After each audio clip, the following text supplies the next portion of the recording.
Hello, everyone. Welcome to today's webinar, Financing Residential Solar in Connecticut, Insights into Loan Programs. This is the second webinar in our Spotlight on Residential Solar in Connecticut webinar series. My name is Rudy Stirk, Associate Director of Marketing and Communications at the Green Bank. Before we start, I just want to cover a few quick housekeeping items before getting into today's presentation. First off, today's webinar is being recorded. We will send it out with a link to the recording when it's posted, along with some other related materials like the slides and any other links that are relevant to today's presentation. Second, we will have time at the end of today for questions.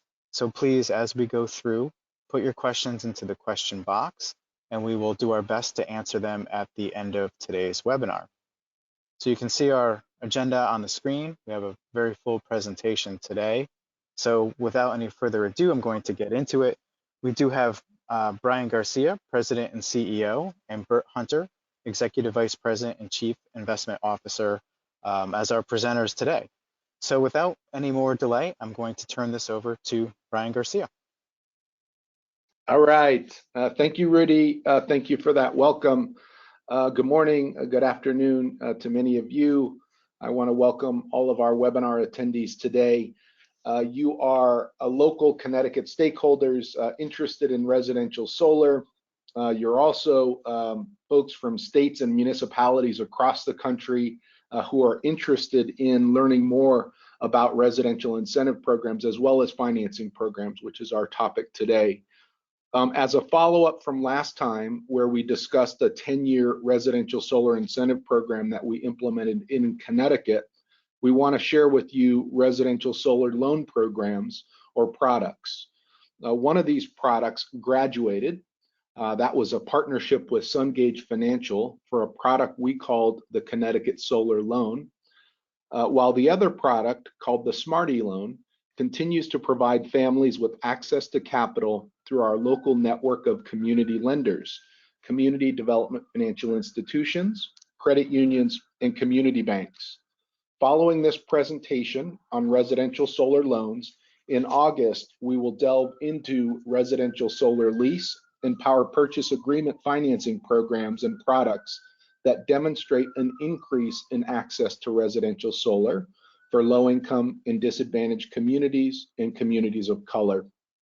Today, we're joined by Bert Hunter, our Executive Vice President and Chief Investment Officer at the Connecticut Green Bank, who will provide an overview of loans and credit enhancements and delve further into the Connecticut Solar Loan and Smarty Loan programs. So let's get started. Let's go to the next slide. The Connecticut Green Bank is the nation's first state-level green bank. We're a quasi-public organization, which is to say that we use private sector disciplines to achieve public sector goals. We're an intermediary between the ambitious public policy objectives of the state and the need to attract private investment into our clean energy marketplace. Our mission is to confront climate change, and we do that by increasing and accelerating investment into our state's growing green economy. Investment is the key input for us, and we do it to create more resilient, healthier, and equitable communities. More investment in clean energy and environmental infrastructure deployment creates the social and environmental outputs and outcomes that we are after. Since our founding in July of 2011, we have invested $320 million of public resources to mobilize more than $1.9 billion of private investment that has resulted in the deployment of over 500 megawatts of renewable energy and over 65 million MMBTUs of energy efficiency savings over the life of those projects. That's helped reduce the energy burden on over 65,000 families and businesses, especially those in vulnerable communities. That investment supports the creation of over 26,000 direct, indirect, and induced jobs in our communities. That investment also helps raise tax revenues, over $110 million in sales, personal, and corporate income tax revenue for the state. And of course, that deployment of clean energy helps to reduce greenhouse gas emissions. and it is helping avoid over 10 million metric tons of CO2 emissions in Connecticut, while also helping avoid local air pollution from particulate matter, SOx and NOx, improving public health by actually reducing over $300 million in public health care costs.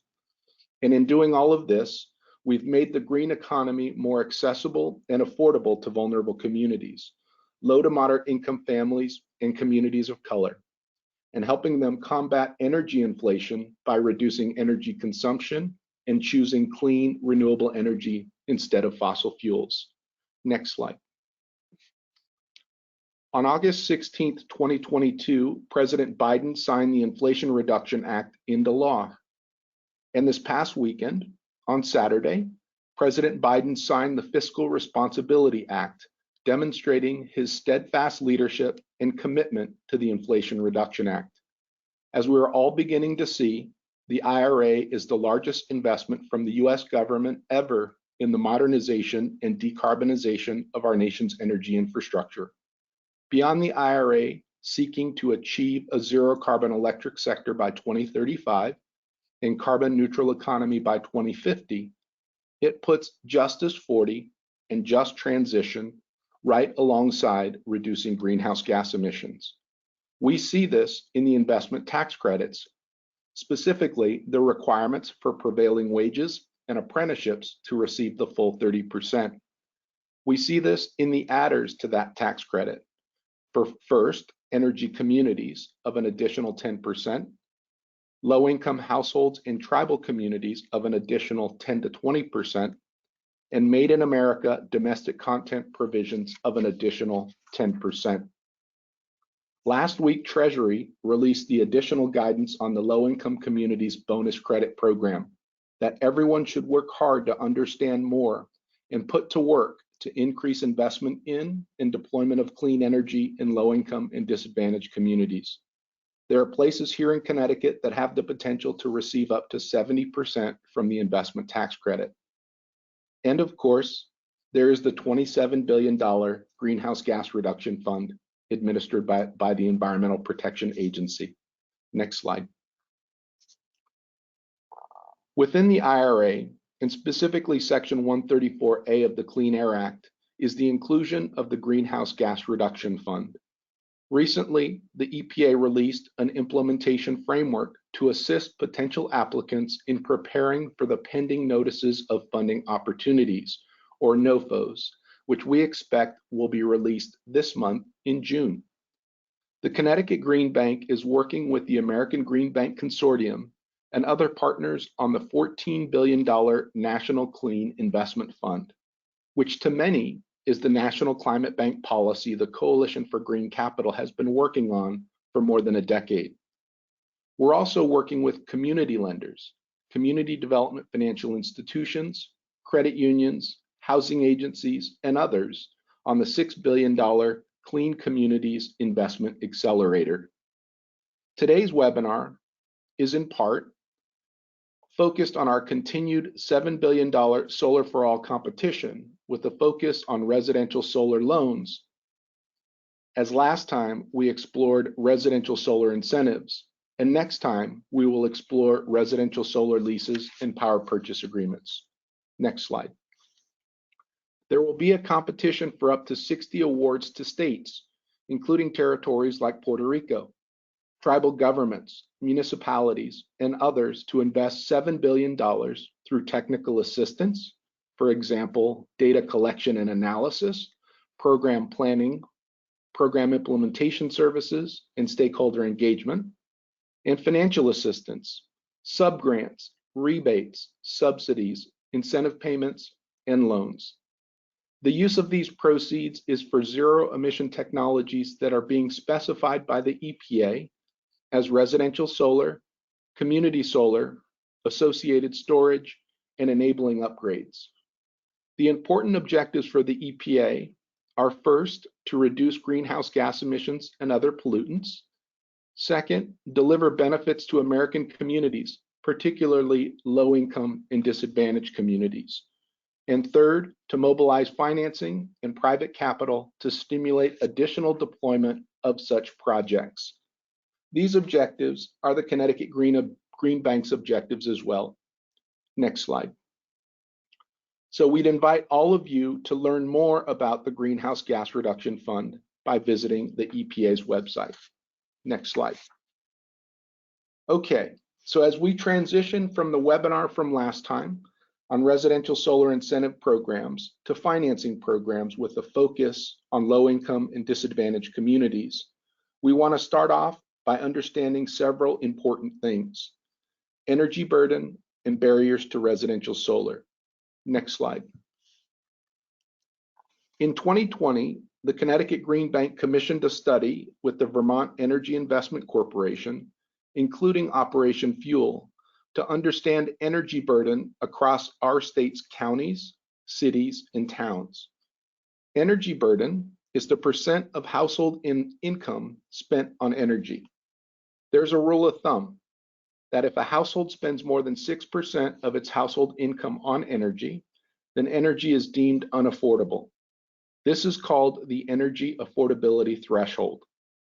And lastly, the energy affordability gap is the difference between actual home energy bills for a specific home and what affordable energy bills are for that geographic area. Within this report, you will find that the Green Bank not only explored energy burden, but we also looked at transportation and housing burdens as well. Next slide. When we look at energy burden, it should be no surprise to us that income matters. If you're a family that resides in less than 80% area median income census tracts, then you are likely going to be experiencing energy burden where you are spending 6% or more of your household income on energy to heat your home and provide electricity. It should also not be a surprise to us that those who rent have energy burdens as well. So we need to focus our efforts on low and moderate income communities with less than 80% AMI and those who not only own their homes, but also those who rent. If we can provide low-income families and disadvantaged communities with access to capital to residential solar, then we can possibly reduce their energy burdens, allowing them to have more money in their pockets while reducing energy inflation and reducing greenhouse gas emissions. Next slide. The study not only looks at Connecticut's 8 county levels, but it delves further into its 169 cities and towns to help us understand where we need to target our efforts. For example, on the bottom graph on this slide, within Hartford County, we can see that both the cities of Hartford and New Britain have energy burdens greater than 6%. These cities and many of their census tracts also show up as disadvantaged communities within the DOE's tracker, or show many categories of Justice 40 indicators within the EPA's environmental justice screen. If you delve further into the census tracts of these cities, you can see where energy burden can be up to and greater than 10% for families. Our friends at the Department of Energy have a useful tool called their LEAD tool, which stands for Low Income Energy Affordability Data Tool, which provides energy burden data across the country. By understanding energy burden, we can begin to identify where we want to target residential solar deployment. Next slide. As we identify target locations where residential solar can reduce energy burden, we also need to understand what barriers exist to low-income adoption that need to be overcome to unlock that access. This is where research by the National Renewable Energy Laboratory can help us better understand those barriers. Of course, there are numerous barriers to overcome, and NREL categorizes them into 5 specific areas: finance and funding, community engagement, policy and regulatory, site suitability, and resilience and recovery. As this webinar series is focused on finance and funding, we can see what specific barriers need to be overcome to enable increased investment in and deployment of residential solar in low-income and disadvantaged communities. Families may have an inability to afford an upfront payment. They may have difficulty accessing low-cost financing options for low income or no credit scores. They may not have access to specific incentives or financing mechanisms to bring down the cost of solar to reduce their energy burden. These families generally don't have the ability to benefit directly from the investment tax credit. And there's more. I'd recommend that to understand the barriers for residential solar deployment in low-income and disadvantaged communities, that you read this report for its useful insights on these barriers. Next slide. Now that we understand energy burden and some of the barriers to residential solar adoption for low-income families, let's turn our attention to comparing local electricity rates to the levelized cost of energy for residential solar. In the first webinar, we talked about electricity costs in Connecticut. Connecticut is a deregulated state when it comes to generation versus transmission and distribution. We have an over-reliance on natural gas power plants, so are susceptible to energy inflation. And as a result of the war in the Ukraine putting pressure on natural gas prices, electricity rates in Connecticut increased from about 25 cents per kilowatt hour to about 37 cents per kilowatt hour. That's inflation, if there ever was such a thing. So what can residential solar do to reduce energy inflation? Next slide.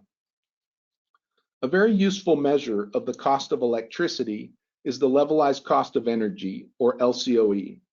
This is a measure of the cost of electricity from a particular source, in our case, residential solar, which takes into account the initial investment in the system, its operating and maintenance costs, and fuel costs. It can include other costs like financing, your interest on a loan, or benefits like the ITC.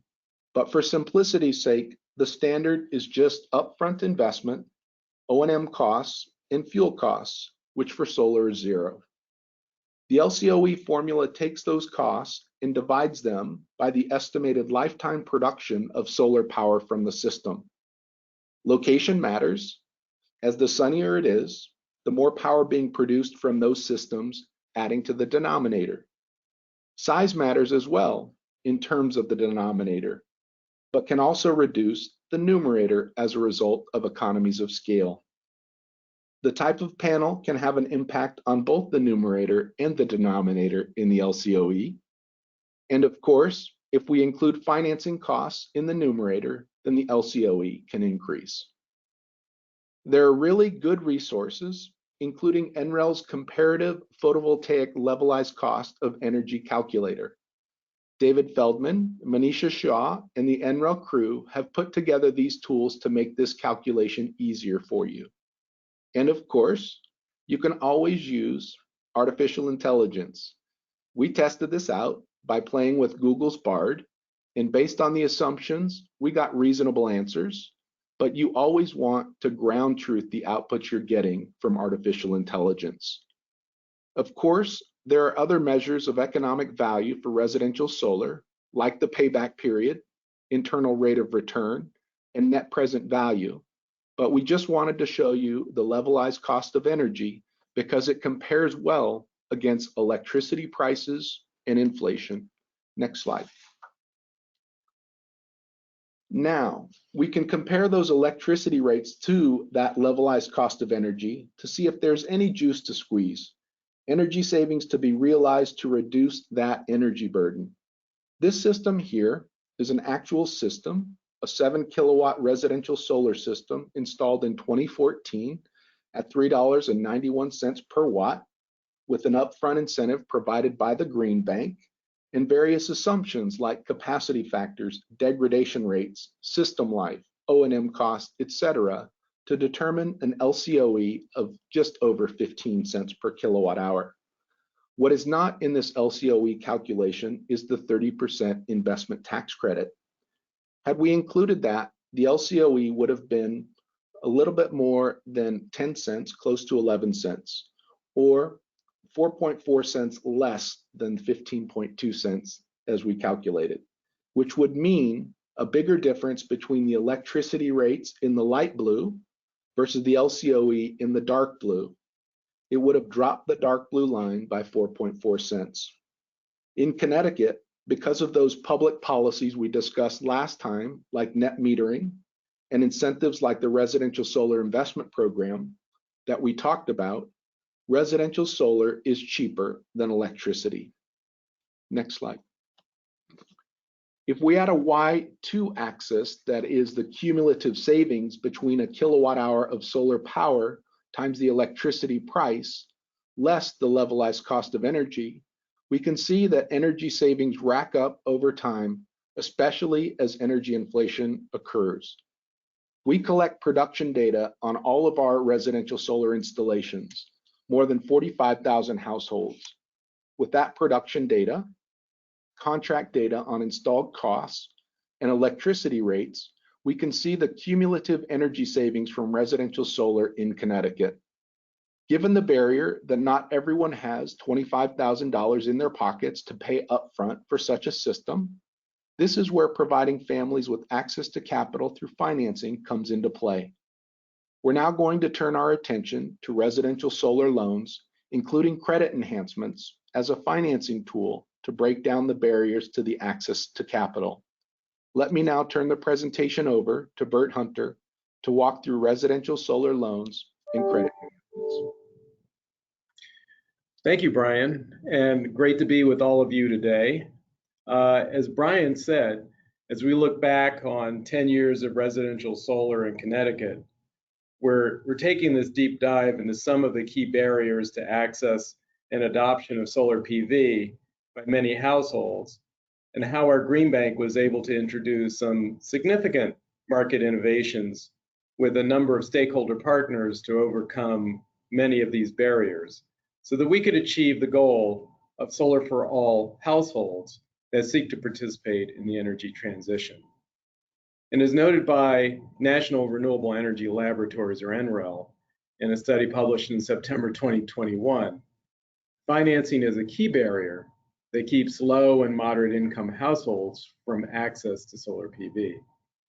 To better understand some of the innovations we introduced to loan financing for solar PV adoption, let's first level set on loans and credit enhancements. Next. So financing through loans is a tool that provides access to capital to finance residential solar. It's important to know that some of those key elements of a loan, we're all very familiar with them if you've either done a home mortgage or any kind of an automobile loan. There's the interest rate, the percentage of interest being paid over time to get access to the capital. The actual maturity, which plays very importantly in the acquisition of solar PV. Solar PV is a long-lived asset, lasting 25 years, even longer. So the more you can match the maturity with the life of the asset, the better opportunity you have to make that investment cash flow positive, meaning that the energy savings actually exceed the debt service associated with the loan. But the terms don't end there. There is importantly security. We'll discuss some of that in the upcoming slides. Operation and maintenance, often just referred shorthandedly as O&M. And insurance provisions, what happens when certain things go wrong. These can be warranty related. There could be other problems that may happen with as a result of the solar system being on a rooftop over time. Who deals with these? How are these covered by insurance or not? Whose insurance is in play? All of these will be very important over the lifetime of the investment. Credit enhancements can also improve access to loans, as you'll see in the upcoming slides. We have used a couple of enhancements with regularity. One is the loan loss reserve, which is a sum of money that is set aside actually in cash or in the form of a balance sheet guarantee, meaning a party is willing to accept the general obligation of the entity providing that loss reserve in support of loan losses that may be experienced by the actual lender.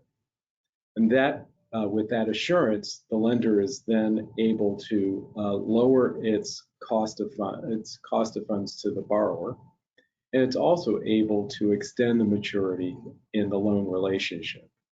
But there's also another way that that interest rates can be brought down, and that's by a buy down. And that's when a party, it can be a government entity, it could be the contractor. Many contractors do this all the time on a number of loans. You may wonder why you're able to get a 0.99% loan for a car that you purchase. Well, it's, as you know by looking at the news headlines, it's not because interest rates are that low. It's because someone is paying a fee to bring the cost of capital down. So that's called an interest rate buy down, and it's another tool that is used. Next slide, please. So how does this look in practice? Let's look at the following example. If you assume a $25,000 loan at varying maturity terms, 5 years or 25 years, and varying interest rates, you get something like the following. A monthly payment of $472 would be required for a 60-month loan, a 5-year loan. But if you extend that maturity to 25 years or 300 months, you bring down that monthly required debt service from $472 to $146. Now, that comes at an expense. The expense is interest. In the first case, you're going to be spending a little over $3,000 for that loan in interest costs. That's because you're paying down that loan quite rapidly. But when you're paying for that loan over an extended period of time, you're going to be racking up almost $19,000 in interest costs. Another way of looking at it is assume that that same 25-year loan started out with a 1% interest rate instead of a 5%. That would be a $94 payment every month. Yeah, quite low and quite affordable, with only interest being accrued of $3,000 over time. But that takes quite a lot of an ability to buy down that rate from 5% to 1%, because as mentioned before, it's almost $19,000. So someone's got to come up with that level of funds, or there has to be another way. So let's just remember what are some of the important facts here. The lower the interest rate and the longer the term, the more likely this loan is going to result in it being more affordable for households and cash flow positive, as I mentioned, where the energy savings exceed the cost of carrying the debt service. And like any loan, and many of you are familiar with home mortgages where you make an extra payment, it really reduces the maturity if you do that regularly. If you pay it off faster, there's much lower interest that you will pay. But these are trade-offs that people make every day. You know, some people are not in a position of making a very high payment for a short period of time, like 5 years, you know, particularly for an asset that is as costly as solar. So the important thing to remember is there are many ways of providing access to solar, and there are many ways of making that cash flow positive, and that's what we've done with some of the products that you're going to see now. So let's take a look at the Connecticut solar loan. This was an innovation that we brought to market to provide local contractors and households with access to what's called a custom solar loan product. Custom in that it would be available to any manufacturer of panels, a number of contractors. So it's very flexible. A 15-year product at 6.49%. Now, you have to go back in time. 6.5% is commonplace today because contractors will use funds to reduce interest rates down to these levels and even lower. But back in 2012, 2013, 2014, even though interest rates were relatively low, the cost of these loans it was not uncommon to find the cost of these loans in excess of 10%. And quite often, those loans came at a particular price. The price was you had to secure that loan with your home. So with a second mortgage or sometimes a third mortgage, depending upon the lender. Also, many of those loans were tiered to FICO scores. So where some lenders would advertise a rate that might have been affordable, maybe 8%, maybe even 7%, although it was very unusual to find something that low without a buy down. More typically, borrowers who had average FICO scores of, say, 740 as opposed to over 800 were stuck with an interest rate over 10%. So this was really limiting adoption. So what we did was we provided this with our partner Sungage Financial, provided a 15-year 6.49% product. It was not secured by a mortgage on the home. The obligation was registered with the Secretary of State so that if the home changed hands, it would be quite visible to the next buyer of the home. It also didn't require the purchase of a specific solar PV product, which was common to have a number of solar loans available, but you had to buy this particular panel or that particular panel. So it wasn't very conducive to competition. And that's exactly what this product did. It opened the market to many contractors. It opened the market to a wide selection of solar PV products. And this resulted in lower prices, a lower levelized cost of energy, which Brian spoke to earlier, and it really democratized access to solar financing. So the support that we provided was through a loan loss reserve that was provided by American Recovery and Reinvestment Act funds, or ARRA funds. And it resulted in almost 300 loans totaling a little bit more than $9 million of investment for 2.2 megawatts of solar PV. Next slide, please. But the innovation didn't stop there. What we did with these loans was we wanted to see if we could create a market with finding an institutional investor to take a pool of these loans and provide financing for the product. The Green Bank stood by Sungage with Sungage Financial with up to $10 million. And I think we actually closed about $7 million worth of loans. So we took 3 million of those loans and financed them through an entity called the Reinvestment Fund, a CDFI. And we were able to pool those loans and put them in a special purpose entity that you see on the screen here. We also innovated in terms of putting these on a crowdfunding platform run by Mosaic at the time. They no longer do that, but back then that was one of the things that they did. They provided crowdsourced funding for commercial and industrial, and doing this pool of loans, solar loans, was the first residential step that they took. And now they are quite a large entity in the solar loan market. But both of these innovations proved not only could you democratize access to solar PV loans at a very low price, but you could also develop an investor base that would provide adequate liquidity for these products, meaning that you could have an endless supply, virtually endless supply of capital. And that's what happened with Sungage Financial when they graduated with their credit union partner that provided $100 million for financing. And that was a success story by the Green Bank. Next. And here you see the levelized cost of energy as well as the savings. Now keep in mind that this doesn't include the benefit of the investment tax credit, and it's also a low sample size, a little bit under 300 loans, and for the 2013 to 2014 time horizon, that's when the cost of installing solar was higher than it is today. Next slide, please.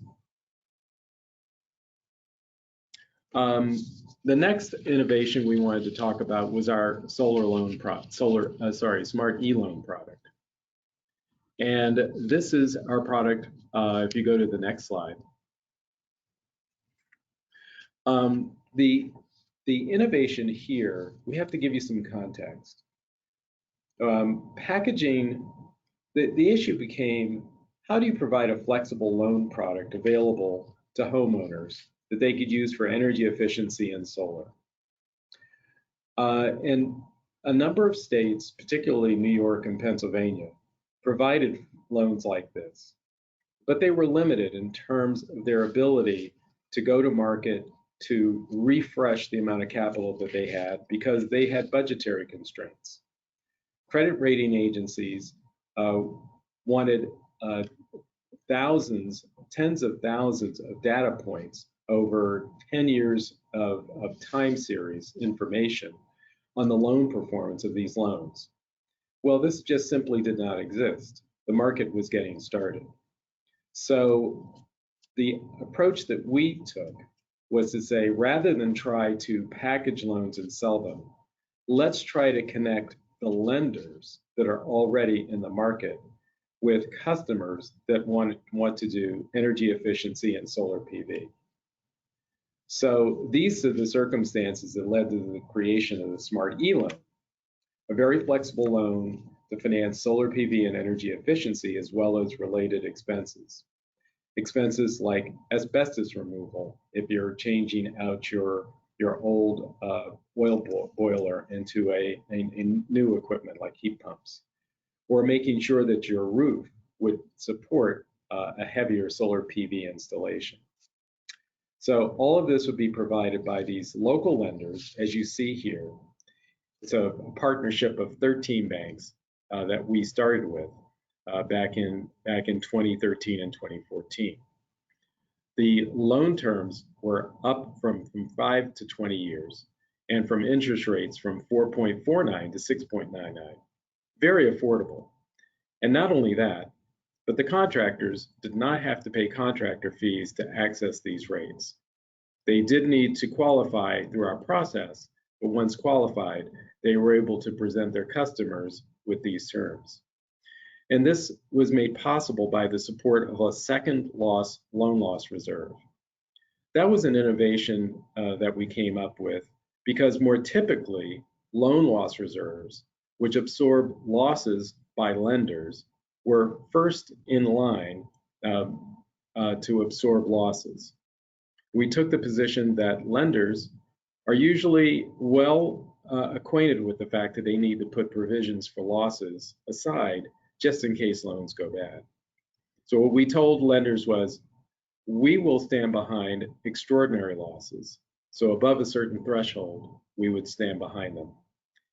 That ability to stand behind these loans, which we were confident would pay out, resulted in terms that were extended out to 20 years, and whereas these are unsecured loans, bear in mind, and that enabled their interest rates to be brought down to these low levels that you see here.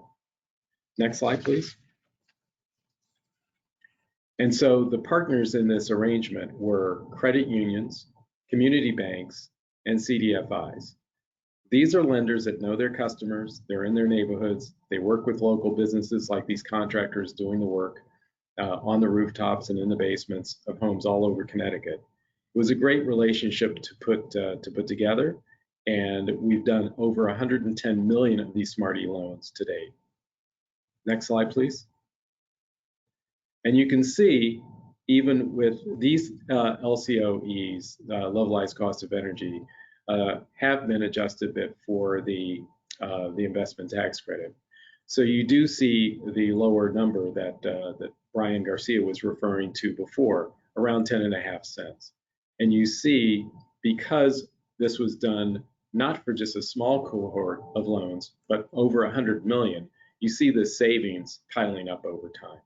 It's really a success story that we're quite proud of. Next slide, please. And I think we're back to you, Brian. All right. Thank you, Bert. Thank you for that excellent overview of the importance of loans, including credit enhancements, and the various loan products the Green Bank has used to support residential solar over the years. Next slide. As we mentioned in the first webinar, the Green Bank collects a lot of data. This data and the subsequent analysis helps us glean useful insights that can help inform our strategies. The Connecticut Solar Loan was a small program that graduated quickly. In looking at the data for nearly 280 projects, what we can see is that those with financial means, greater than 80% area median income, use loans to finance residential solar. We also see that 100% of the Connecticut solar loans were in majority white census tracts. There are similar indications for the Smarty loan, where we have over 1,000 residential solar loans, predominantly those with financial means and majority white census tracts. There's evidence, though, in 2017, where we ran a special interest rate buydown for residential solar, that low to moderate income families had greater access to residential solar. Perhaps targeted interest rate buydowns for low to moderate income families are another tool to increase deployment in such communities. There could be many reasons for this. Among them are that low to moderate income families aren't able to fully take advantage of the 30% investment tax credit because they don't have enough income. Spoiler alert, for webinar number 3, leases and solar PPAs begin to show how low to moderate income families in communities of color are able to access residential solar, and it will show in practice how energy inflation can be reduced through financial innovation. Next slide. By making residential solar more affordable and accessible through incentives and financing programs, we can mobilize private investment to increase and accelerate deployment. Incentive and loan programs can be effective and efficient, yet they haven't proven yet to be equitable. Next slide. This webinar is one way we wanted to share with you the lessons learned from implementing a residential solar loan program. We've also created a more in-depth story that brings a lot of data and visualizations into this as well. We will send a link to this story map following the webinar. We invite our many colleagues across the country to share their lessons learned and best practices as well, so that we can all accelerate residential solar investment and deployment across this country. We also invite your public comments on the Greenhouse Gas Reduction Fund's Solar for All competition and any thoughts you might have on the residential solar loan programs we just shared. Next slide. We're going to continue to share these lessons learned with you. In August, we will delve into our third webinar on residential solar leases and PPAs. So join us on Thursday, August 3rd from noon to 1 Eastern Standard Time. We're going to look at how third-party owned systems can deliver immediate access to residential solar in low-income and disadvantaged communities and immediate energy burden reduction. And lastly, because Connecticut's residential solar and storage market and public policy and incentive programs are in transition, we are likely going to schedule a fourth webinar with the Public Utilities Regulatory Authority to talk about residential renewable energy solutions and energy storage solutions with the focus on low-income and disadvantaged communities, including what we believe to be a solution for affordable housing. Thank you all for being with us here today to share these lessons learned. This is just one program in one state. We look forward to learning from others too, so that we may together enable massive investment in and deployment of solar and storage to vulnerable communities across this nation. Okay, let me turn it back to Rudy to see if there are any questions that we can help answer. Thank you, Brian. Thank you, Bert, for that presentation. Lots of really fascinating information and data in there.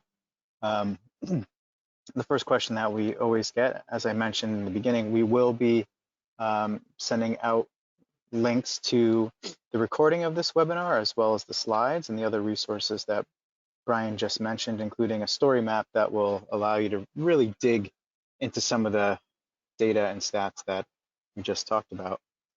So if there are questions, folks, please feel free to answer them to ask them in the question box, and we will do our best to answer them.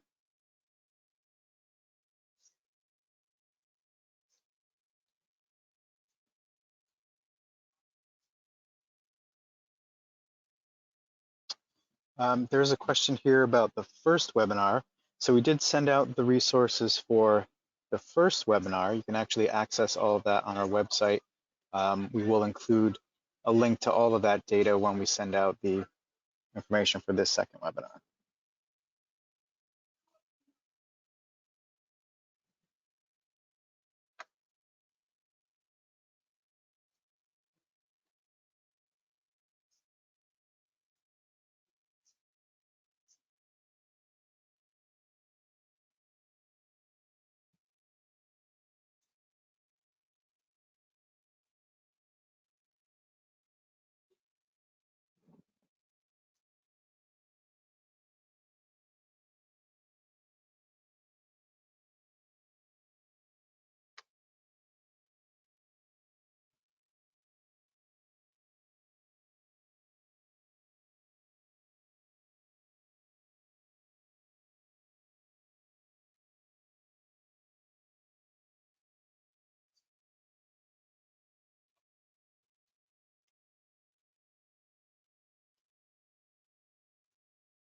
All right, so we'll give it another minute here.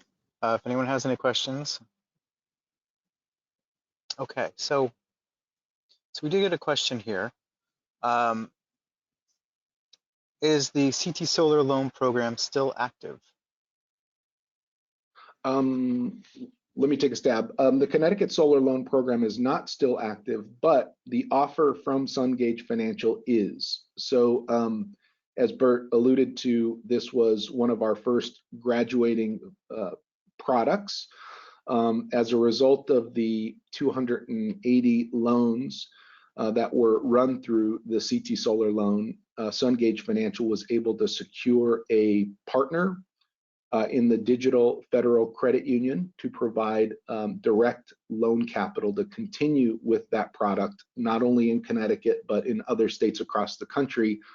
I think they also ended up looking at different maturity terms as well, 10, 12, 15, and 20-year terms on the loan, and being able to offer it across the country. So take a look at SunGage Financial and you'll see that that loan product is still out there. It's just not called the Connecticut Solar Loan anymore.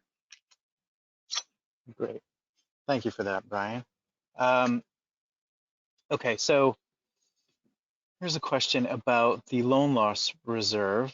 Did the Green Bank run into any challenges providing that loan loss reserve for either program? Were there any lessons learned from providing or offering a loan loss reserve?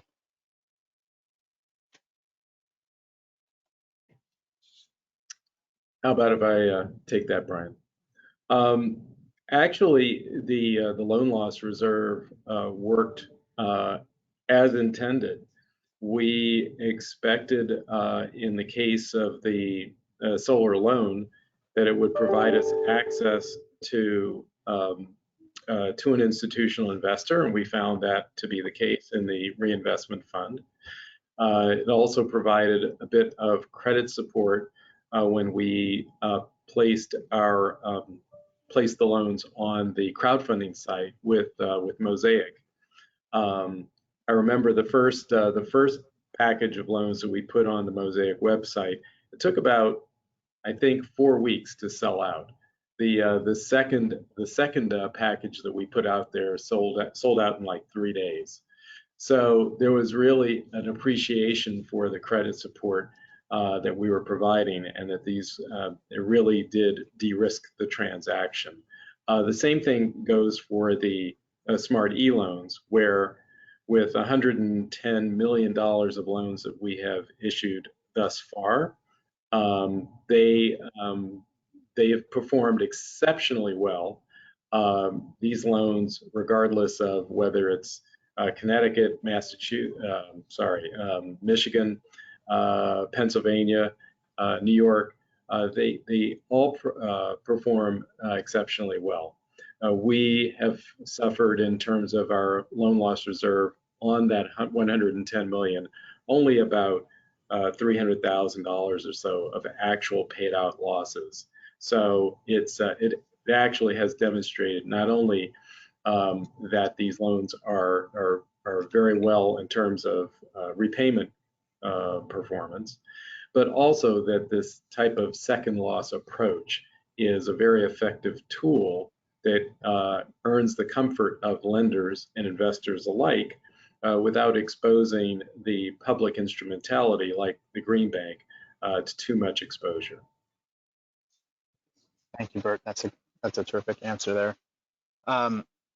Sort of a logistics question, Bert, that I think you can give some insight into related to Smart-E. Question about how many people are actually handling the loans on staff, average number of loan requests, closings, loan size, things like that. I think giving a little insight into our role and the lender's role there might help clarify for the inquirer. Sure. So we have actually, for years, we were doing the Smart-E loan in-house, meaning we were doing the administrative requirements in-house.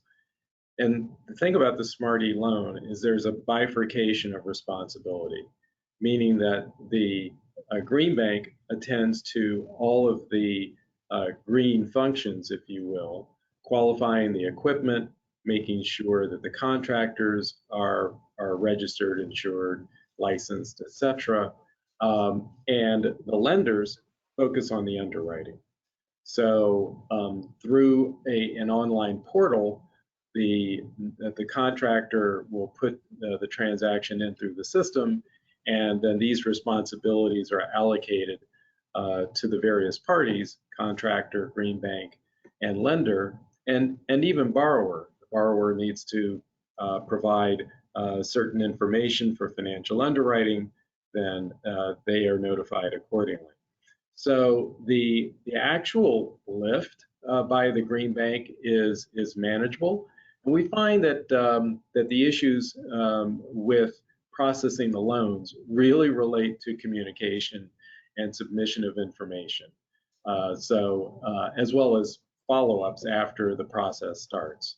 So you'll find that sometimes the customer doesn't submit certain information on time, there's a log jam. The contractor starts the process, but maybe the contractor can't get certain equipment, so the process kind of stalls for a little while.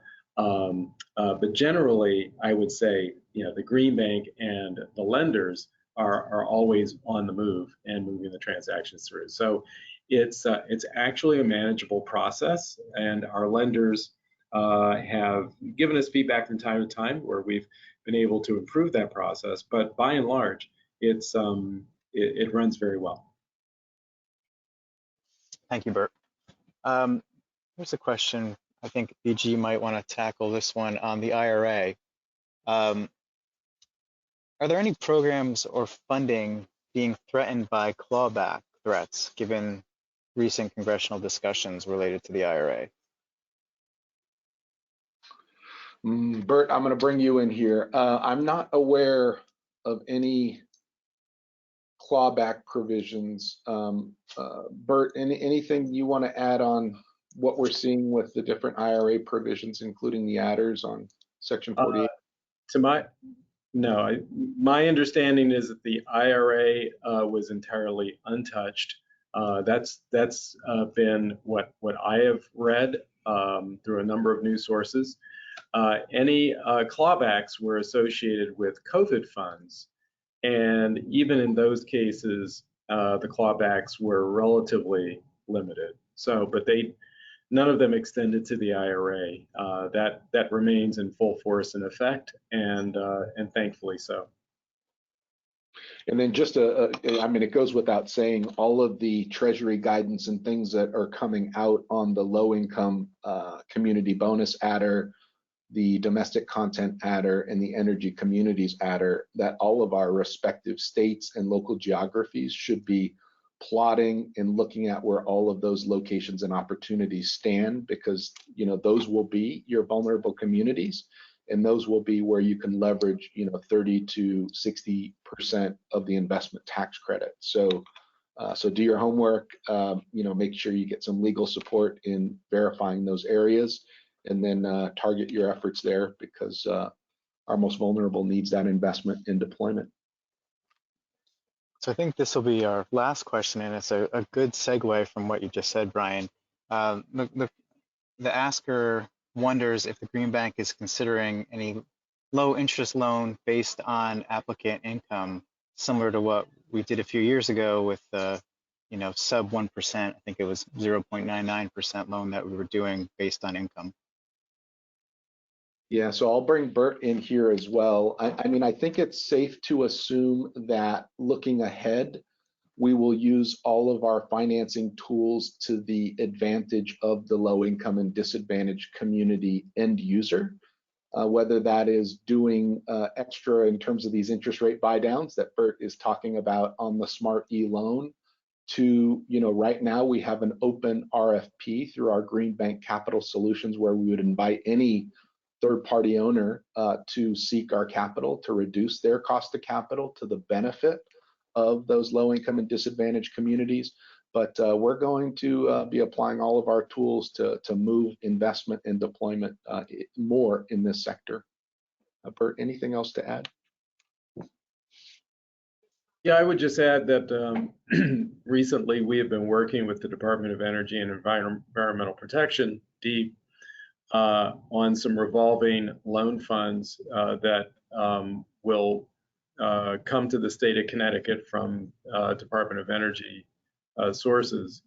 And we do intend to use those for a low interest loan program, probably through the Smart E portal. And that will be primarily focused on heat pumps, but it might also attract a couple of other measures. We're trying to do that in connection with the rebates that are being offered under the IRA for heat pumps that are enhanced for low and moderate income families. So that was the idea behind this program. So the source of funds that we were able to get to apply to interest rate buy downs, and also to basically turbocharge the investment tax credits that will become available through the IRA. And we're looking for that to hit the market sometime in early 2024. We can't say just when, because we don't know when all of the rebates as well as these funds from DOE will be with us, but probably the funding will come later this year, and we'll do some product development exercise and have that in the marketplace in early 2024. Great. All right, well, that brings us exactly to 1 o'clock. I want to thank everyone again for joining us today on this webinar, and encourage you all to sign up for our August webinar, the third part in this series. Thank you to Brian and Bert, and hope to see you all again in the future. Thank you very much.